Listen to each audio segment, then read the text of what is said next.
Good morning, my neighbors! Ladies and gents, it's Thursday. You've almost made it through another week of insipid chaos across the continents, or incontinence. It's time for an alternative paper review.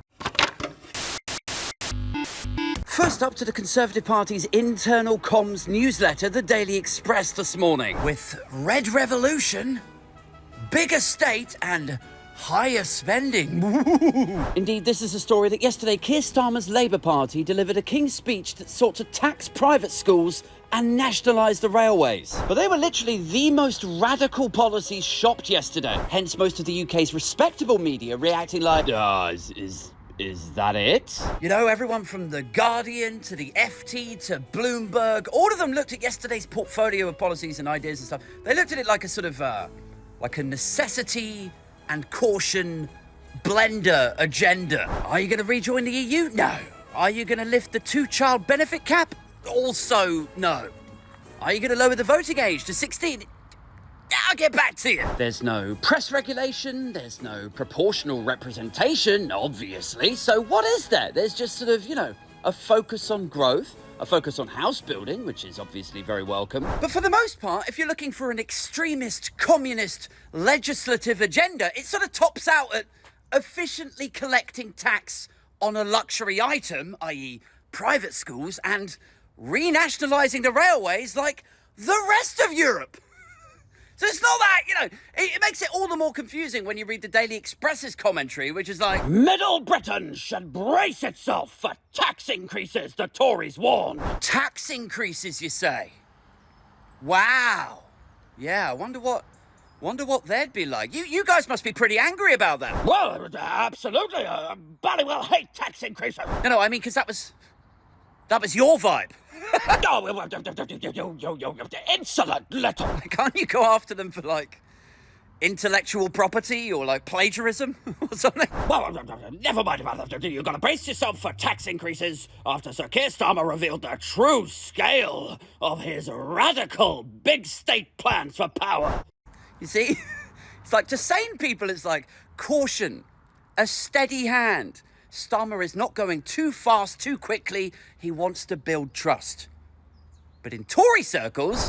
Bloody radical Marxists, just stop oil leftists have taken over the Treasury. This is why we say the grown-ups are back in charge, because these people are not serious people. I saw a tweet yesterday where a guy was seriously drawing a parallel between taxing a private school and taking away free school meals. How do you get this dumb? How do you do it? Were you starved of oxygen as a baby? Did somebody spike your crayons with mercury? Is that what happened? What are they teaching these people in these big, posh, expensive institutions for them to turn out like this? If you truly believe that applying VAT to a luxury item like private school is the same as withdrawing free school meals from underprivileged, starving kids at a state school, if you think they're the same thing, honestly, here's what you should do, right? You should go back to your school where you were educated, your private school, wherever it was, I don't care. Wherever it was that you paid all that money for that privileged education. Here's what you do, right? You knock on the head teacher's door, you ask to speak to him or her, and then when you sit down, you should ask them very, very nicely, because you may be in line for a refund.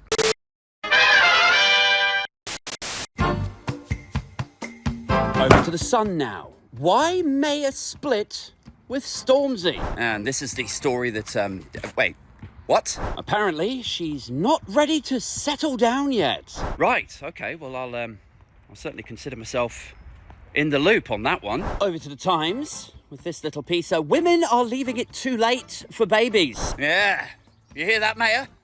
TikTok love. Yes, this is the story that women are leaving it too late. Bloody women just dawdling and hanging around and not making a decision. This is like the restaurant menu all over again. Perhaps a more interesting take on this whole premise might be, why are women leaving it so late to decide to have babies? Could it be that childcare in the United Kingdom is amongst the most expensive in the developed world, and it's basically a luxury item that you couldn't hope to afford until you or your partner's careers are sufficiently developed and you might be able to take the brunt of it. And that probably won't happen until you're like, what, 35, 40 years old? Maybe it's the housing crisis. You know, if you're going to have a baby, you've got to upsize, right? You need that extra bedroom. So once again, this comes down to the decimation of social housing and 14 years of Tory neglect in terms of actual house building. But no.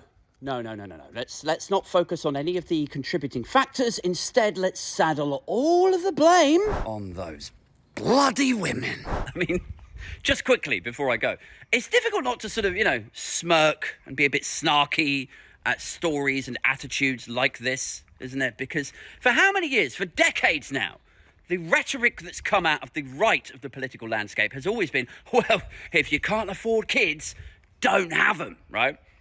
And now we're a little bit further down the line, aren't we?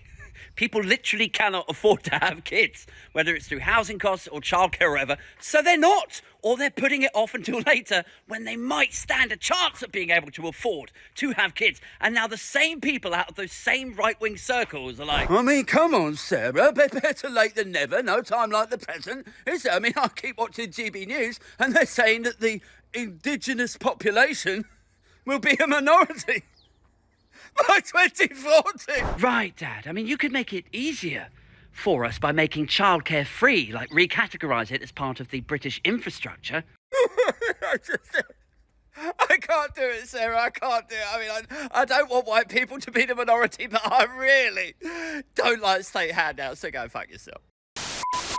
From your neck to your ankles, your black ball. Screaming booze down the damn halls and crank calls. Reviews and those rants balls. My man brawls. The straw man, your ball games. It's your dad's balls. All day, every day. Your boy's killing it. Quick dealing the sick shit. Straight illin' it. Slick figure in politics. For the thrill of it. Pillin' beer, swillin', going ape on gorilla shit.